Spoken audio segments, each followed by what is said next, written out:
Veerappan video எவ்வளோக்கு எவ்வளோ நீங்கள் அதிகமாக பார்க்குறீங்களோ உங்களுடைய சார்புத்தன்மை வந்து அவர் பக்கம் சாஞ்சிரும். இயல்பாகவே அதுதான். 9 மணி நேரம் வீடியோ பார்த்தாலும் சரி, இதில் வந்து அவருடைய போர்ஷன் மட்டும் நீங்கள் பார்த்தாலுமே உங்கள் சார்புத்தன்மை அப்படி தான் போகும். அப்படி இல்லாமல் அதுக்கு ஒரு கவுண்டர் நரேட்டிவ் வேணும். அவர் பண்ண எல்லாத்துக்குமே நியாயம் கற்பிக்கக்கூடாது. இன்னொரு கதை இருக்குது, அவரால் பாதிக்கப்பட்டவங்களும் இருக்காங்கன்னு சொல்லி இதில் நான் சொன்ன மாதிரி நிறைய லேயர்ஸ், நிறைய டைமென்ஷன் இருக்கு இல்லையா, அதெல்லாம் கொண்டு வர்றது தான் பெரிய சேலஞ்ச். வீரப்பனோட சொந்த ஊர் கோபிநத்தம். அங்க பல பேர் வீட்டுல வந்து பாத்தீங்கன்னா கேலண்டர்லாம் ஸ்ரீனிவாஸ் போட்டு இருக்கும். ஒரு பக்கம் சாமி படம் இருக்கும், ஒரு பக்கம் ஸ்ரீனிவாஸ் படம். அப்ப அந்த அளவுக்கு இருக்காங்க அப்படின்னா அங்க வந்து இதுல ஒரு மாற்றம் வருது. அப்ப ஸ்ரீனிவாசுக்கும் ஒரு ஆளுமை இருக்கு. அவரை பத்தி இன்னும் தெரிஞ்சுக்கும் போது இப்ப ஸ்ரீனிவாச வழிபடுறாங்க, வீரப்பனை வெறுக்கிறாங்களா அப்படின்னு போய் பேசி பார்த்தா வீரப்பன் மேல அன்பு இருக்கு. ஆனா அதை வெளிப்படையா அந்த ஊர்ல காட்ட முடியாது. வீரப்பனுடைய தரப்பை வந்து நியாயப்படுத்துறதுக்காக மட்டுமே இந்த சீரிஸ் இருக்கு அப்படிங்கிற விமர்சனத்தை நீங்க எப்படி பாக்குறீங்க? இவரை எதிர்த்து சவால் விடுற ஒரு போலீஸ் அதிகாரியை கொல்லணுன்றதுக்காக அதை பண்றாரு. அதுக்கு ஒரு காரணமா என்ன இருக்குன்னா, மக்களோட ஆடுகளை அவரு திருடிட்டாரு அப்படின்றது ஒரு காரணமாகவும் சொல்லப்படுது. இதுக்கு வைக்கும்போது எந்த ஒரு பெரிய அத்தாரிட்டியோ இல்ல ஒரு முடிவோ ஒரு ஆக்ஷனோ எடுக்க முடியாத ஒரு டிரைவரும் அதுல கொல்லப்படுறாங்க. 22 பேர்ல மக்களும் அதிகம், போலீஸ் வந்து ஒரு 7-8 பேர் இருக்காங்க. அப்படி இருக்கும்போது அந்த டிரைவரோட பொண்ணை நாங்க பேச வைக்கிறோம். அந்த இடத்துல இருந்தே பார்த்தவங்க நிறைய பேர் சொன்னாங்க, வீரப்பன் பக்கம் இருந்து கொஞ்சம் விலகி வந்து அந்த போலீஸ்காரர் பொண்ணோட நம்ம நிக்கிறோம். அதுக்கு வீரப்பன் மகளே வந்து பதிலும் சொல்றாங்க. நாங்க 2 சைடையும் தான் வச்சிருக்கோம். அதை பாக்குறவங்க எந்த சைடு அலைன் ஆயிக்கிறாங்க அப்படின்றது. எந்த ஒரு குறிப்பிட்ட போலீஸையும் மென்ஷன் பண்ண முடியாத மாதிரி ஒரு காட்சி அமைப்பு இருக்கு. அத்தனை பேருமே பேர் சொல்லி இவங்களாம் இது பண்ணாத விட அத்தனை பேருமே சுதந்திரமாக செயல்பட விட்டது, அதுக்கு தண்டனை தராதது, அவங்களுக்கெல்லாம் வந்து பரிசுகள் கொடுத்தது வந்து ஒரு அதிகார அமைப்பு இல்லையா? அதை கேள்வி கேட்கறது தான் கரெக்டான அப்ரோச்சாக இருக்கும். ஒன் இந்தியா மற்றும் ஃபிலிமிபீட் நேயர்களுக்கு வணக்கம். ஹூசே முனுசாமி G5ல நீங்க பார்த்திருப்பீங்க. நிறைய விமர்சனங்கள்லாம் நிறைய நம்ம தொடர்ந்து பார்த்துட்டு இருக்கோம். ஸோ இப்போ நம்ம கூட இணைஞ்சிருக்கிறது அந்த ஆவணப்பட தொடருடைய படக்குழு நம்மளோட இணைஞ்சிருக்காங்க. அவங்ககிட்ட பேசலாம். சார் வணக்கம். சார் வணக்கம். வணக்கம் சார். தேசம் சார், உங்ககிட்ட தான் ஃபர்ஸ்ட் ஒரு கொஸ்டின் கேட்கணும்.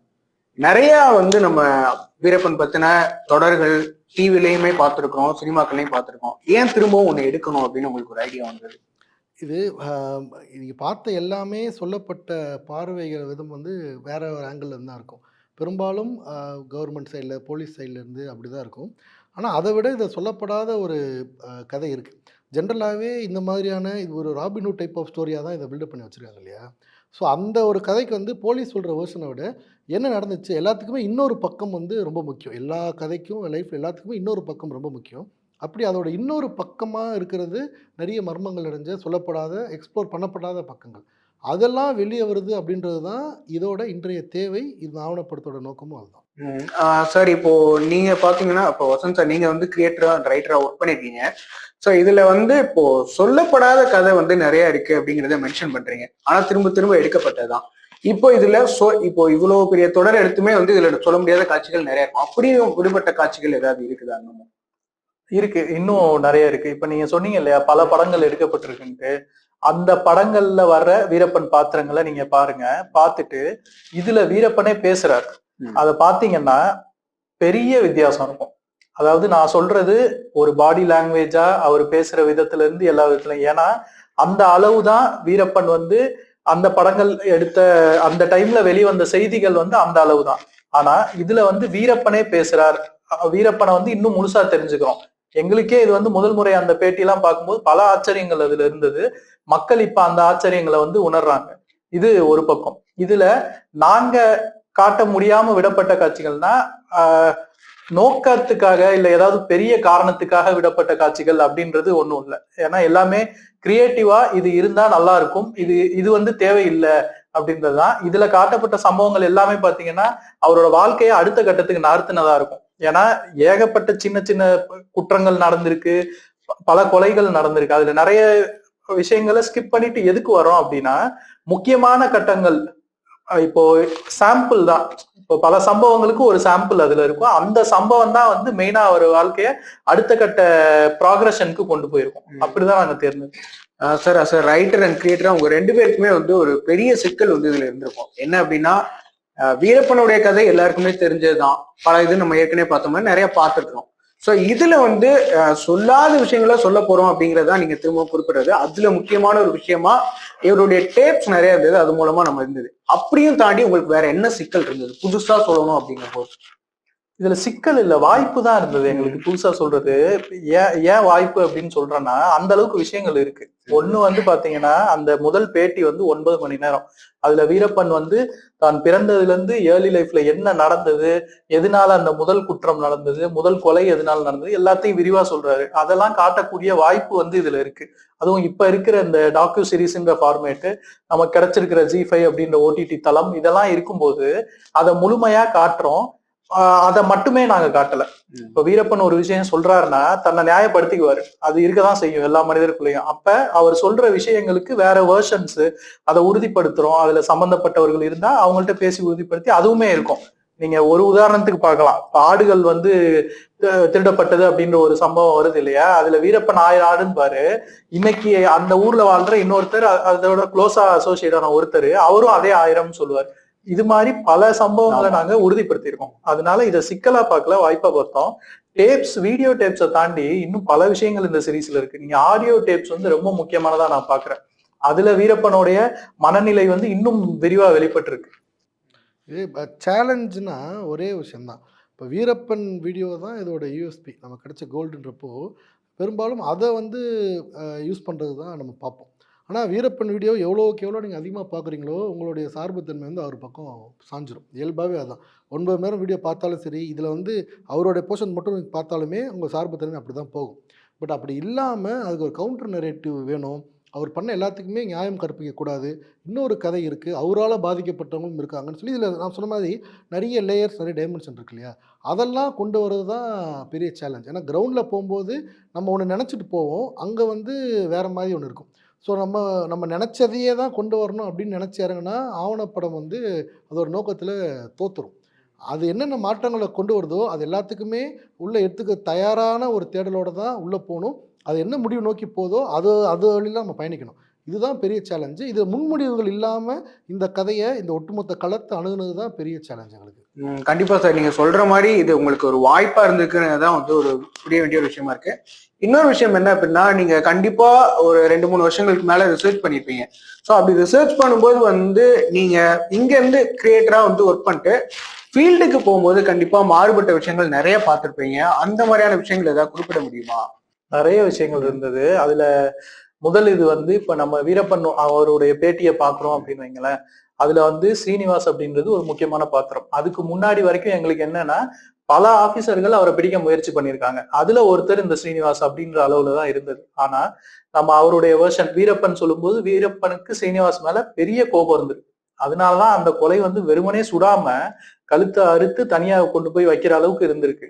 அப்ப அந்த தகவலோட நம்ம போறோம். நமக்கும் தோணுது ஸ்ரீனிவாஸ் வந்து இப்படிப்பட்ட ஒருத்தர் அப்படின்ட்டு.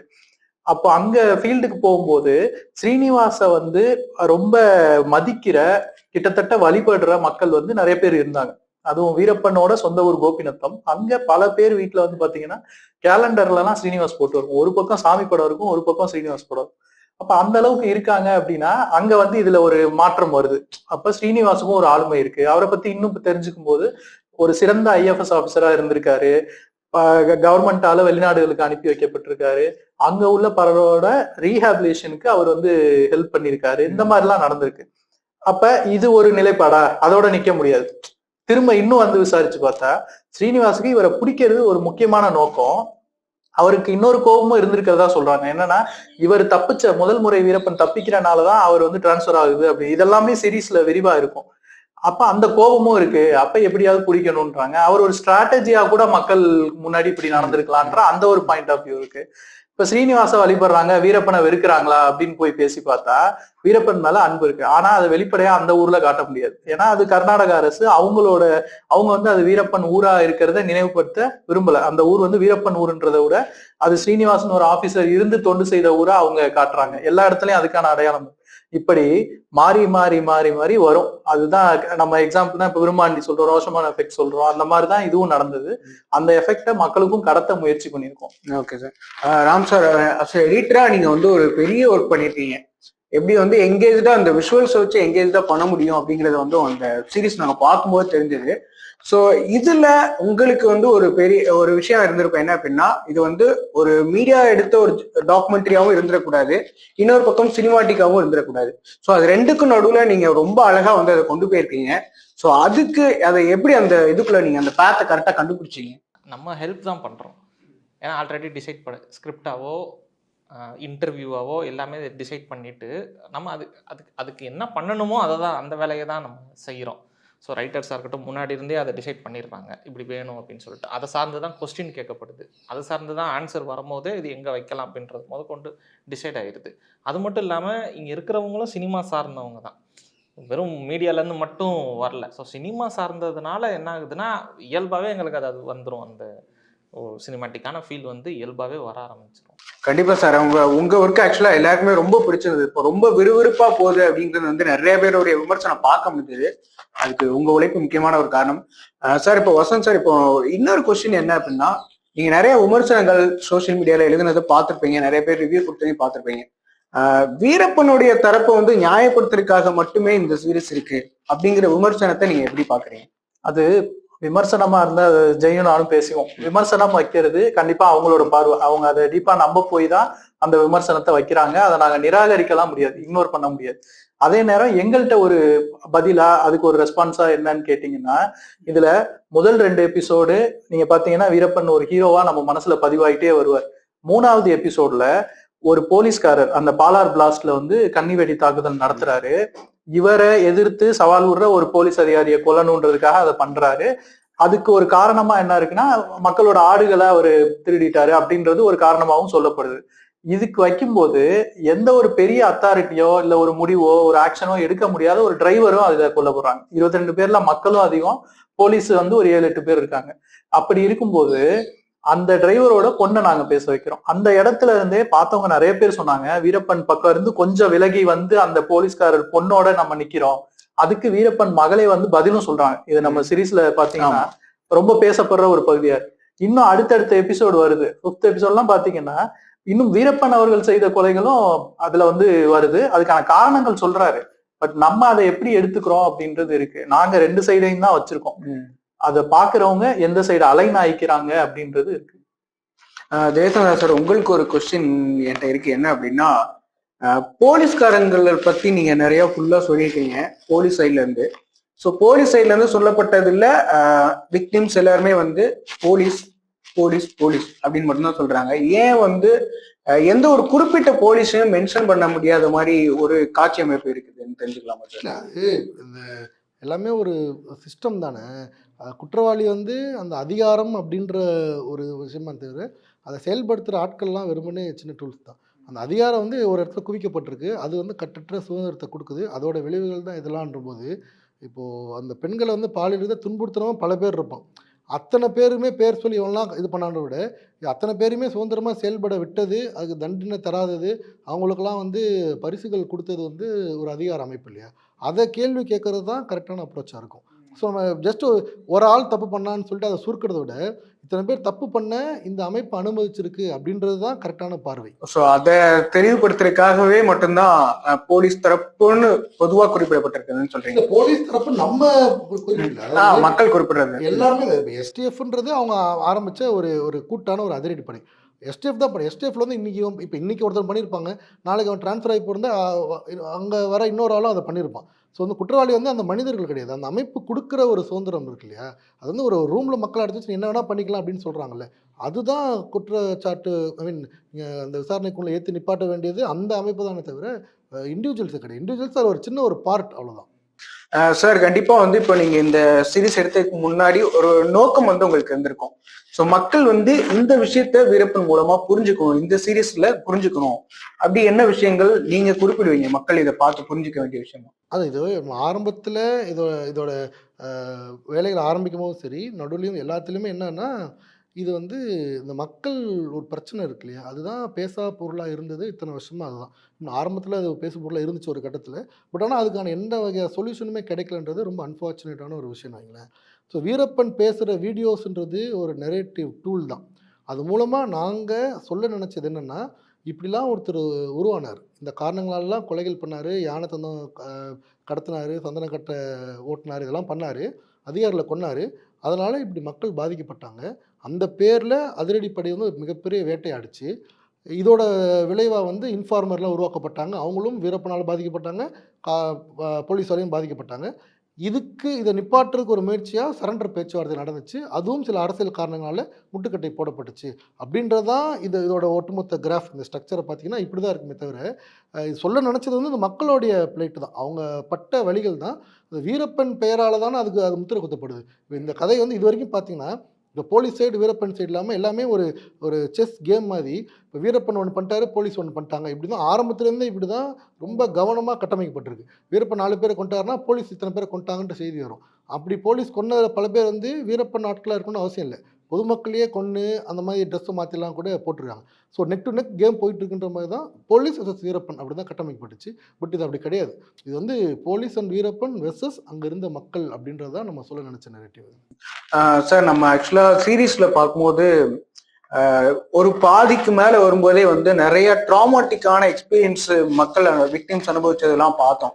ஸோ அதை நீங்க லைவ்ல அங்க இருந்து எடுக்கும்போது அது 25 வருஷத்துக்கு முன்னாடி நடந்த ஒரு விஷயங்கள். ஸோ அப்படி இருக்கும்போது அவங்களுக்கு இன்னைக்கும் அது அவ்வளவு ட்ராமாட்டிக்கா அவங்களுக்கு இருக்குதாங்கிறத நீங்க கண் கூட பார்த்துருப்பீங்க. அது எப்படி இருந்தது அந்த மொமெண்ட்? அவங்க இன்னைக்கு அதாவது இதுல பாதிக்கப்பட்டவர்கள் பத்தின பதிவு வந்து முன்னாடியே நக்கீரன்ல செய்தியாகவும் 2000 சதாசிவ கமிஷன் வந்து ஒரு விசாரணை 2 இடத்துல நடக்குது. கொளத்தூர்லயும் கோபிச்செட்டிப்பாளையம், இன்னும் கர்நாடகால நடத்த முயற்சிகள் நடந்தது.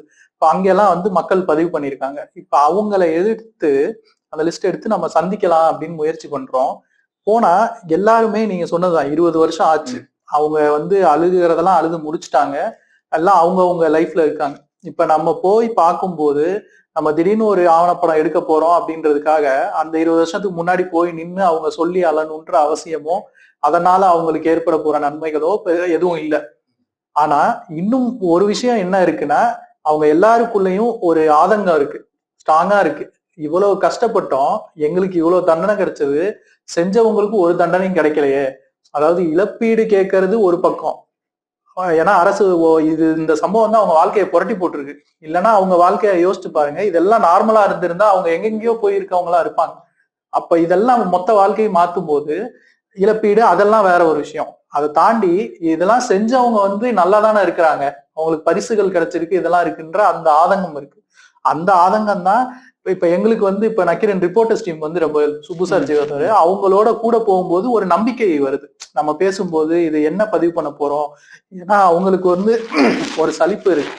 நிறைய பேர் வர்றாங்க, யூடியூப் சேனல்ல போடுறாங்க, அந்த மாதிரி எல்லாம் கூட இருக்கு. வீடியோ எடுக்கிறாங்க, பேசுறாங்க, கதை எழுதுறாங்க, புக் எழுதுறாங்க, என்ன பயன் எங்களுக்கு அப்படின்றது. இது 20 வருஷமா இதை பார்த்து பார்த்து அவங்களுக்கு ஒரு சலிப்பு இருக்குது. ஒரு சலிப்பு இருக்கு, ஒரு கையறு நிலையில இருக்காங்க, எதுவும் பண்ண முடியாது, அதெல்லாம் தாண்டி வந்துட்டோம், நாங்க எங்க லைஃப வாழ்றோம் அப்படின்ற ஒரு இது இருக்கு. ஆனா உள்ளுக்குள்ள ஆதங்கம் இருந்துகிட்டே இருக்கு. அப்போ நம்ம மேல ஒரு நம்பிக்கையை உருவாக்கும் போது அவங்க பேச ஆரம்பிக்கிறாங்க. ஆனா அந்த நினைவுகளுக்கு போயிட்டா அவங்க அதை சொல்ல ஆரம்பிச்சிடறாங்க. அவங்க சொல்றது ட்ரையா இருந்தாலும் நம்மளால அதை தாங்க முடியாது. அது வந்து பெரிய ஆரம்பத்துல சவாலா இருந்தது. போக போக நம்ம மனசை கல்லாக்கிட்டு இதை ஒரு வேலையா நம்ம செய்யறோம். எப்ப அது உடஞ்சு திரும்ப எங்களுக்கே ஒரு நெகிழ்ந்து கண்ணீர்லாம் வருதுன்னா அதை முறையா ப்ரிவியூல பார்க்கும்போது, ஏன்னா அதுக்கு வரைக்கும் வேலையா செஞ்சுட்டே இருக்கோம். ப்ரிவியூல பார்க்கும்போது கிட்டத்தட்ட நாங்க எல்லாருமே தனித்தனியா இருக்கோம், வேற வேற இடங்கள்ல இருந்து பாக்குறோம். ஆனா எல்லாருமே அந்த 4th எபிசோட்ல உடஞ்சு என்னடா இவ்வளவு நடந்திருக்குன்னு நாங்க ஏதோ பார்வையாளர் மாதிரிதான் நாங்களும் உணர்ந்து கலங்கணும். கேள்விகள் கேட்கும் போதும் அப்படி ஒரு ட்ராமாட்டிக்கான எக்ஸ்பீரியன்ஸ் வந்து நடக்கும். இப்போ நானும் இவரும் மாற்றி மாற்றி கேள்விகள் கேட்போம். ஒரு கேள்விக்கு அவங்க சொல்கிற பதில் இருக்குல்ல, அந்த பதில் நம்மளை ஒரு மாதிரி பண்ணி விட்டுரும். பட் ஆனால் அவங்க கண்ணீர் இல்லாமல் அந்த பதில் சொல்லுவாங்க. ஸோ அல்ற ஸ்டேஜை தாண்டி போயிட்டாங்க. அது ரொம்ப பெரிய கொடுமையான விஷயம். அதை முடிச்சு அடுத்த கேள்விக்கு போக முடியாது. நமக்கு ஒரு பெரிய பெருமூச்சு விட வேண்டிய தேவை இருக்கும். பட் அவங்க வந்து நம்மளாலே எதுவும் ரியாக்ட் பண்ண முடியாது. ஆனால் அவங்க இது பண்ணிட்டு இருப்பாங்க. அது ஒரு அனுபவம்னா, அதை எடிட்டில் கொண்டு வந்து இது பண்ணது ஒரு அனுபவம். இப்போ நாங்கள் எங்களுக்கு இந்த மற்ற காரணங்களால பேரலாக பல வேலைகள் போச்சு.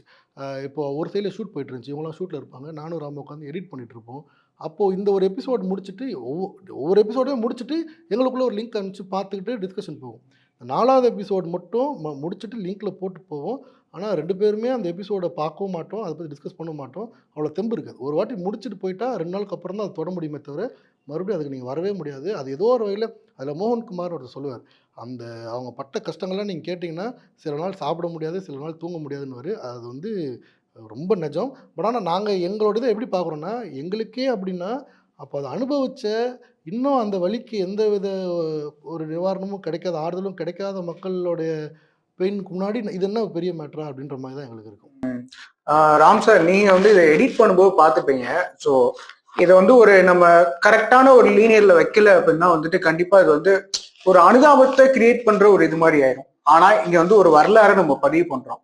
ஸோ அதுக்கு வந்து உங்களுடைய வழிகாட்டுதல்கள் உங்களுக்கு எப்படி இருந்தது, எப்படி கரெக்டா வைக்கணும் அப்படிங்கிற மாதிரியான எப்படி டீமோட பேசியிருந்தீங்க? 4th எபிசோட் மட்டும் நிறைய வெர்ஷன்ஸ் போகலை. அது ஓவராலாக ஸ்ட்ரக்சராகவோ இதாவோ ஃபார்ம் ஆகி இருந்துருச்சு. அதுக்கடுத்து அந்த வழிகளை குறைக்க தான் செஞ்சோம்.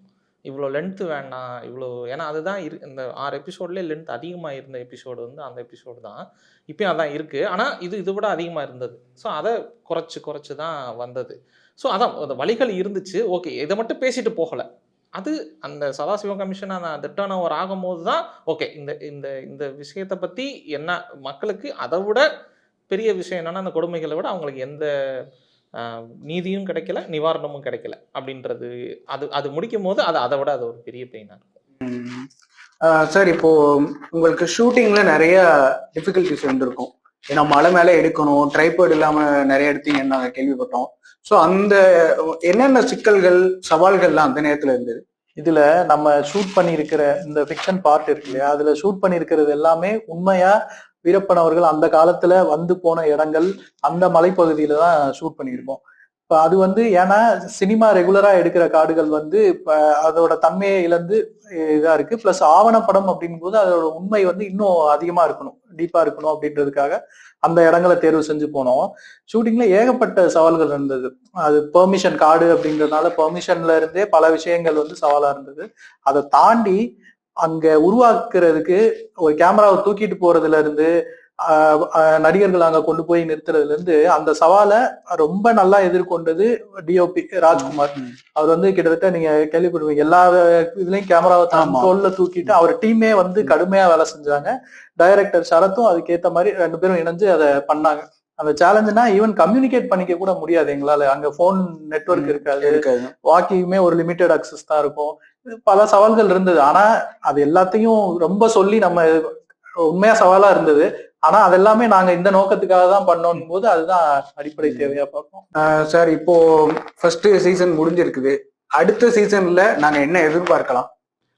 அடுத்த சீசனை எதிர்பார்க்கலாம்.